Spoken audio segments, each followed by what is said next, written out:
जंगल की आग से निपटने के लिए डोली रेंज के अंतर्गत 5 क्रू स्टेशन बनाए गए हैं, जिसमें कि कर्मचारी और फायर वाचर तैनात हैं। जब भी हमें एसएमएस मिलता है, अलर्ट मिलता है कि कहीं फायर लग गई जंगल में, तो हम तुरंत उस स्थान में जाकर उस आग को तुरंत बुझा देते हैं। और हमारी जो टीमें हैं दिन और रात भी गश्त कर रही हैं क्षेत्र में।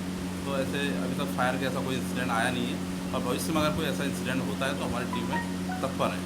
कहाँ का पुलिस स्टेशन बनाएगा और क्या क्या कुछ जो संपर्क सूत्र लगातार संपर्क में रहेंगे या आगे में डोली राज्य के अंतर्गत एक मुख्यालय में क्रू स्टेशन बनाया गया है। इसके अलावा हर जो अनुभाग है हमारे डोली रेंज के, उस हर अनुभाग में एक क्रू स्टेशन बनाया गया है, जिसमें कि वन दरोगा का पद का स्तर का जो अधिकारी है वो तैनात है।